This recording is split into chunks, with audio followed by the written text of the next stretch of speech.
So today I'd like to talk about the Parami of truthfulness. And I'm going to start with a Jataka tale once again. These are the tales of the yet-to-be Buddha in his previous lifetimes before his awakening. And in this Jataka tale, the yet-to-be Buddha is reborn as a prince, and the name of the story is Prince No Father. And I should warn you that this tale is a little bit sexist. So this is how it goes. Once upon a time, the king of Benares went on a picnic in the forest, and it was a beautiful sunny day, and the king felt very happy and very relaxed. And in fact, he was so relaxed that without thinking, he wandered deeper and deeper into the forest. And before long, he became separated from his companions, and he realized that he was lost and all alone. But then he heard the voice of a young woman singing as she collected firewood in the forest, and so he decided to follow the sound of her voice, hoping that she might lead him back home. And finally, the king caught up with the young woman, and he immediately fell in love with her. And they became very friendly, and she became pregnant. And a few months after this, the king decided that he really needed to go back to his kingdom. So he gave the young woman his ring, and he said, if you give birth to a baby girl, then sell this ring and use the money to bring her up well. But if the child turns out to be a baby boy, then bring him to me to the palace along with this ring so that I will recognize him. And so the woman gave birth to a baby boy, but she was afraid to take the baby to the king.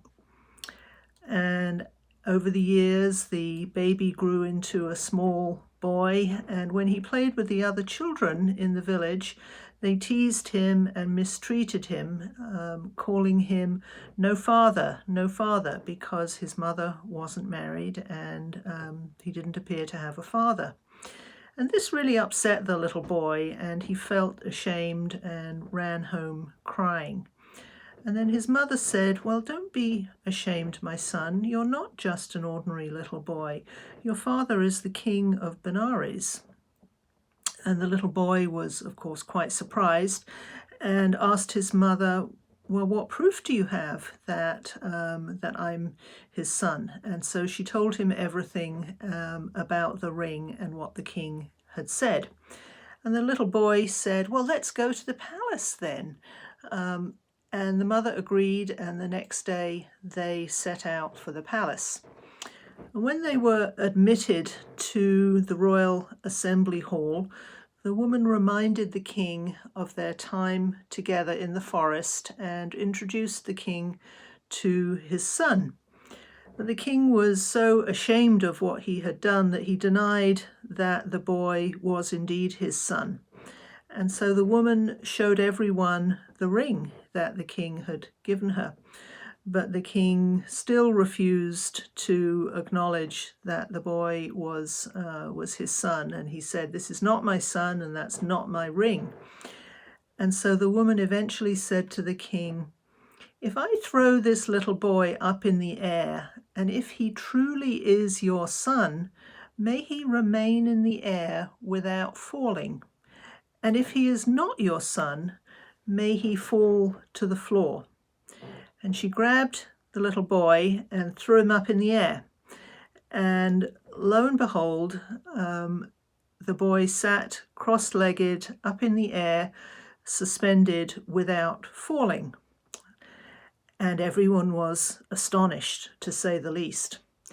And remaining in the air, the little boy spoke out to the king and said, my lord, I am indeed your son.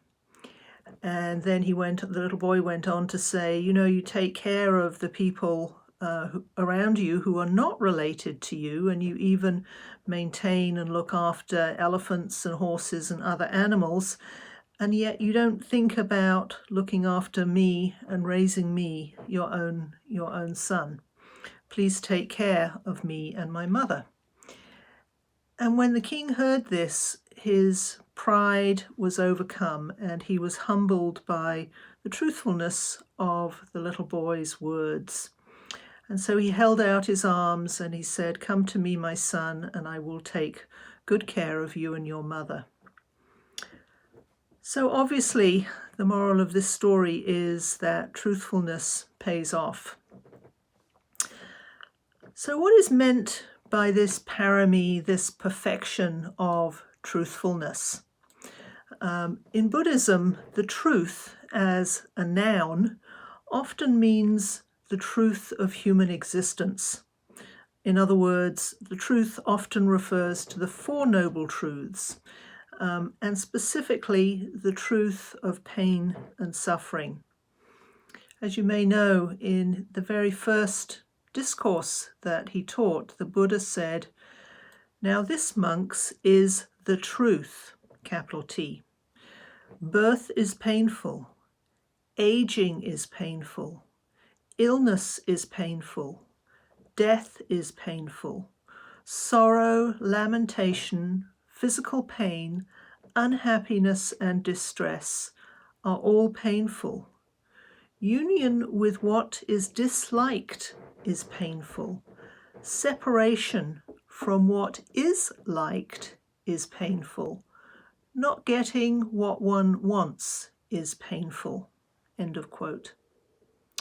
So that's what the truth means in Buddhism, often, as I say, referring to the Four Noble Truths, and in particular to the truth of pain and suffering. But as a parami, as a quality of awakened awareness, truthfulness becomes an ethical practice. It becomes a practice of how to live our lives wisely. And I would say that without a commitment to truthfulness, there really is no Buddhist path. It is so essential along the way. Dharma is often a synonym for truthfulness, and Dharma practice, therefore, is synonymous with living a life of truth. And I think that one of the characteristics of spiritually mature people is that they don't lie to themselves and don't lie to other people. Because being honest with oneself and with others is a prerequisite for spiritual development. That's why one of the elements of wise speech in Buddhism is to abstain from lying, whether we're lying to ourselves or whether we are lying to other people. When I was about 15 years old, I had a powerful experience that convinced me to always tell the truth. And one day I told a whopper of a lie to my parents, but unknown to me, they knew that I was lying and they confronted me about it. And I tried to maintain the lie, not knowing that they already knew that I was not telling the truth. And the more I repeated the lie, the worse I felt. And of course, every time I told the lie, I had to remember to tell it the same way. And the hole that I dug for myself got deeper and deeper, and I felt worse and worse about lying. And eventually my parents told me they knew I was lying, and I ended up collapsed in a heap on the floor with shame and guilt and anger and resentment. And soon after that, I realized that it's actually much easier to tell the truth, even if it's unpleasant and painful at the time. If you always tell the truth, you don't have to remember what to say or what not to say. And you don't have to worry about being found out at a later date, as I was. And if you always tell the truth, you can't get caught out. And of course, at some level, it feels good to tell the truth. So I think there are a lot of reasons to be truthful. Being truthful can also overcome conflicts in the world, as we've seen with the profound work of South Africa's Truth and Reconciliation Commission and others like that one. Truthfulness, I think, isn't only about recounting factual information or not telling lies, because it comes with a kind of an authenticity or an integrity. In themselves, facts and just telling the facts doesn't carry any intrinsic power or integrity, but truthfulness does. Truthfulness comes with a lot of power and integrity. Truthfulness has a power, I think, that goes beyond not lying, because it's based on having confidence in in expressing what's in our hearts. And I think there are a variety of forces that come into play that give truthfulness its amazing power. And one of them, I think, is the complete willingness to be transparent. We can speak our truth with calmness and clearly. With truthfulness, there's an honesty, a peacefulness, a sense of equanimity, if you like. Another factor is the confidence that comes with knowing what is true for us. When we know what is true about our experience and we express it, we know that we can trust ourselves and have faith in ourselves. And also, when we tell the truth, we're much more likely to be consistent with our ideals, if telling the truth is one of our ideals, of course. And this has the effect of opening the heart so that we can both offer and receive loving kindness, compassion, gratitude and generosity, and all of those other powerful qualities of the heart. I think one of the places that we can see the power of truthfulness is in Alcoholics Anonymous and other 12-step recovery programs. The truthfulness that is the hallmark of these programs, I think, has probably saved more lives than any spiritual tradition in modern times. And these 12-step programs work because they insist that addicts tell the truth about their experience. By admitting that they are powerless over their addiction and presenting an honest assessment of their lives and making amends to people that they've harmed, addicts learn how to use the truth to release themselves from the compulsions of addiction. Buddhism also uses truthfulness as a way to find release from the clinging and the suffering that always accompanies clinging. And let's go back to the Four Noble Truths to look at this.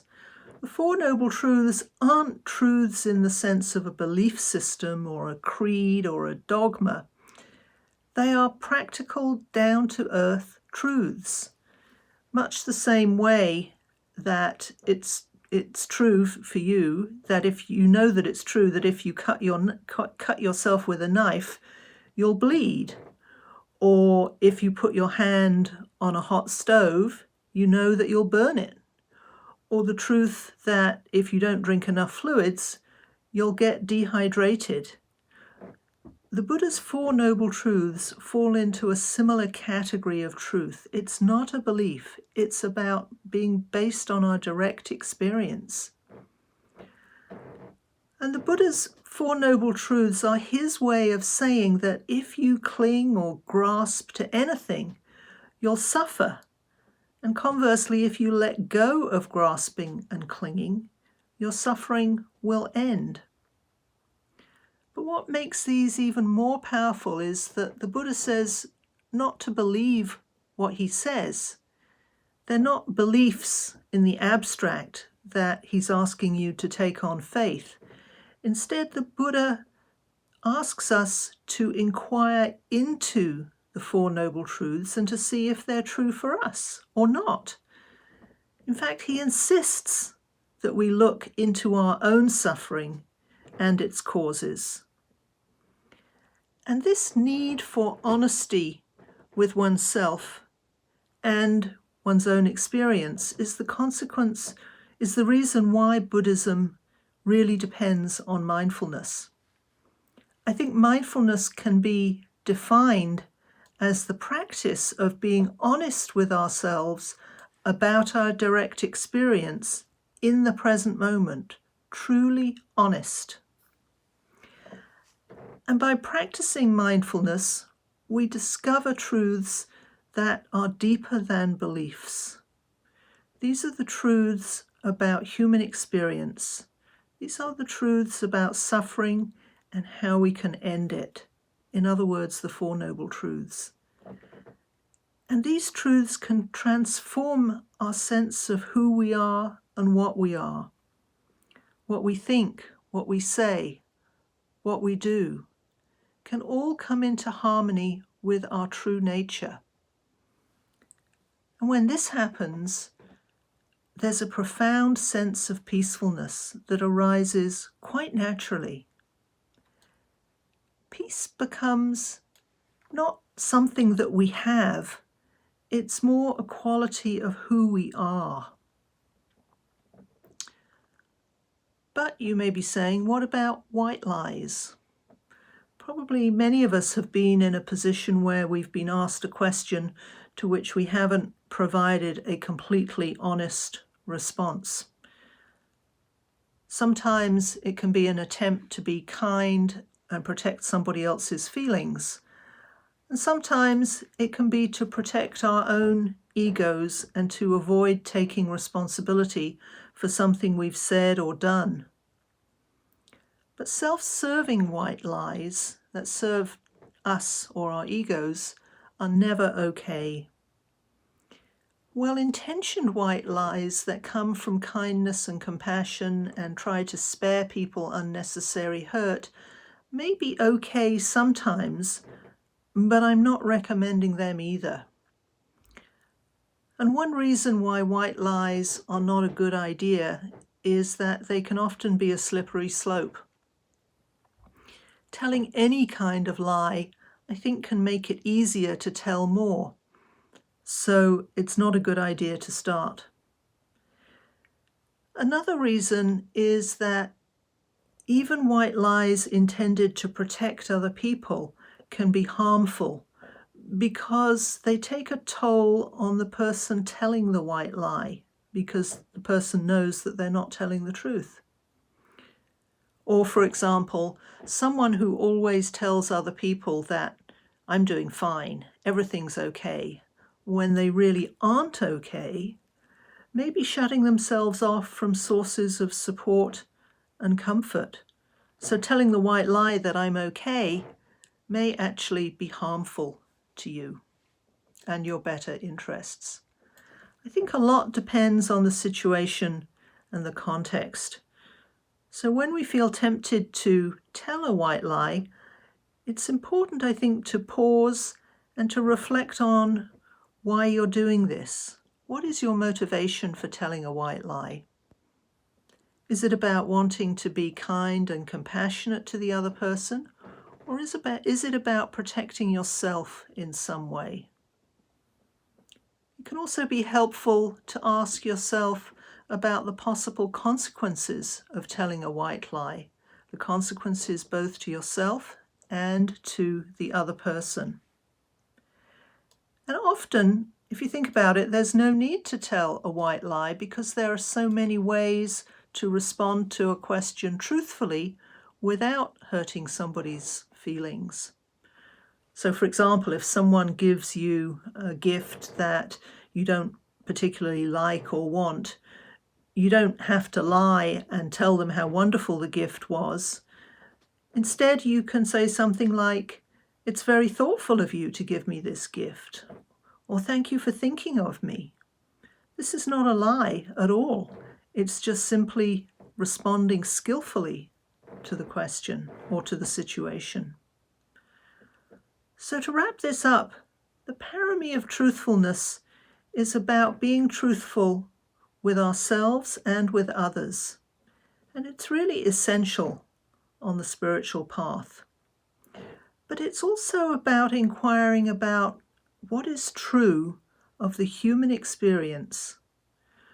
Because when we understand this for ourselves, what helps and what hinders us along the way, discover the truths of that, we'll be honest, authentic, and at peace with ourselves. Thank you.